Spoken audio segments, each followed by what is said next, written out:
Di lembah tersembunyi di Jepang terdapat sebuah desa bernama Kurokawa yang dulunya damai. Desa ini kini dihantui oleh makhluk-makhluk bayangan yang muncul setiap malam. Cahaya lentera redup, suara-suara aneh terdengar dari hutan dan banyak penduduk menghilang. Anak-anak dilarang keluar setelah senja dan penduduk hidup dalam ketakutan.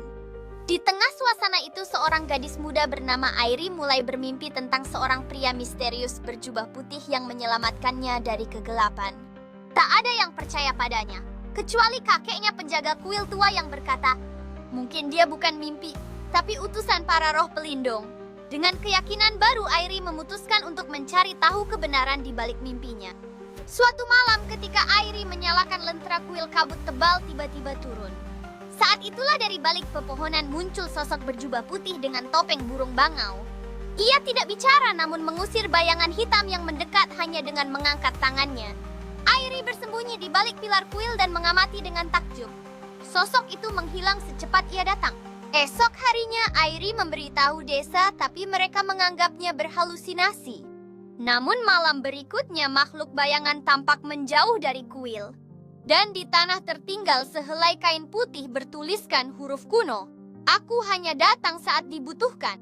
Kakek Airi membuka kembali gulungan kuno kuil dengan tatapan penuh rasa ingin tahu dan kekaguman saat membaca legenda yang terukir di atasnya.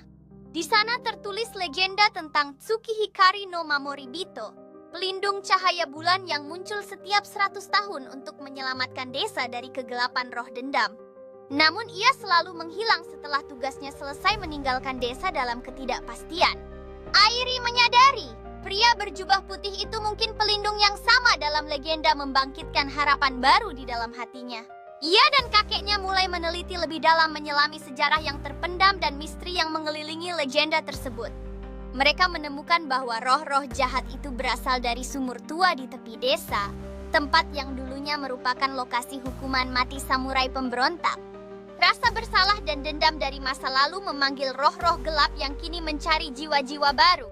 Pada malam keempat, langit merah darah, suara lonceng kuil berdentang sendiri, dan bayangan hitam keluar dari sumur tua menyapu desa dan menembus rumah-rumah.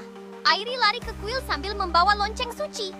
Saat semuanya hampir hancur, sang penyelamat misterius muncul kembali, kali ini menunggangi seekor kuda hitam berjubah perak.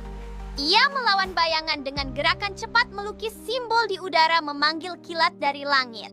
Namun jumlah musuh terlalu banyak. Airi berteriak, "Kami percaya padamu!" Dan sinar putih keluar dari lonceng yang ia pegang, memperkuat sang penyelamat. Sang penyelamat kini bersinar lebih terang, memancarkan cahaya yang memberi harapan kepada semua yang melihatnya. Dengan satu hantaman tangan, ia menutup sumur tua dengan segel cahaya, membuat roh-roh berteriak dan menghilang ke dalam tanah. Tapi tubuhnya mulai memudar, tanda bahwa kekuatannya semakin menipis di tengah keheningan yang mendalam. Airi berlari menghampirinya, wajahnya penuh kecemasan dan harapan saat dia melihat sang penyelamat mulai menghilang. Ia menjatuhkan topengnya, dan terlihatlah wajah pria muda berumur 20 tahunan dengan mata sedih tapi damai. Keesokan paginya matahari bersinar terang untuk pertama kali dalam seminggu, menghangatkan hati penduduk desa yang berkumpul di depan kuil. Penduduk desa berkumpul di depan kuil melihat ke arah sumur yang kini tersegel oleh batu besar bertuliskan mantra kuno. Tak ada lagi bayangan gelap yang menghantui mereka, memberikan rasa damai dan harapan baru di hati setiap orang.